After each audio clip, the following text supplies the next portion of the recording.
in there. All right, so don't wash this filter. These filters have an in and an out printed on here. So when you're going to replace the filter, the air is going in this direction. Okay, and so you always want to have in on this side. All right. When troubleshooting a problem with these things, I always tell people to do this. Just take it off here. Turn it on. See if they have suction. If they have suction here, and we do, then we know the problem is from here forward. Okay, so you might want to check the filter, want to check the connection, or sometimes you can get a hairline crack in the canister. Okay, and that'll happen. So you might need a new canister. Other than that, don't let these things get too full, because it will get into the filter. Now, when you have a new patient or you get a new machine, it's important not to use too much suction pressure, negative inspiratory pressure on a lot of these kids. So the way you actually set your pressures, your negative pressure, is by turning it on, including the on, and adjusting your pressure here. So, like for a baby, we do 80 to 120. So you have to open it all the way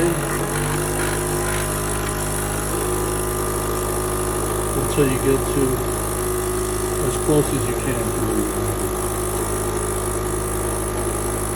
See, this is not good. This is kinked here, so I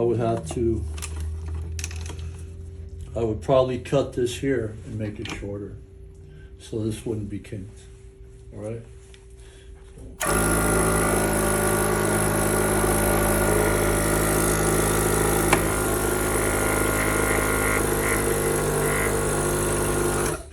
These machines are very noisy, but they suction pretty well. That they do. Huh? They do. You like them better than the Shucos, the Shucos? Yes. I've never worked with the other ones. I've only had this one for the patients that I have. Okay. All right. Well, this is the pulse oximeter we're using right now. It's called the Rad 97, and just like any other pulse ox, it has a waveform here, so you know that when you have a nice clean waveform, your reading is probably pretty accurate. If your waveform's all over the place, then you want to check the probe, make sure your placement is correct, and then you have your saturation and your heart rate. Now, if you want to see what the settings are, they will be displayed right here once. So right here we have a low saturation of 88, and we have a heart rate of 50 and 140. Okay. These screens are adjustable, so I can make the numbers bigger.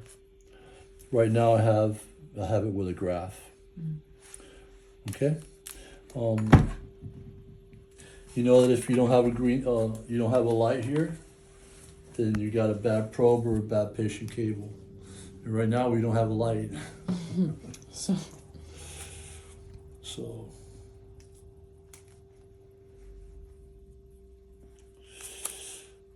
Yeah, so I brought a machine that's not working, and I'm gonna have to change. It's probably the patient cable because it's a brand new probe.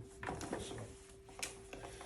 Anyways, your alarm silence button is there. There's your waveform, and the battery life on these are about 4 to 5 hours.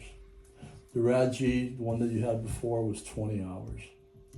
So it's a downgrade. Yeah. This is, but it's still a nice piece of equipment. You can use it standing up, or you can change the orientation on it.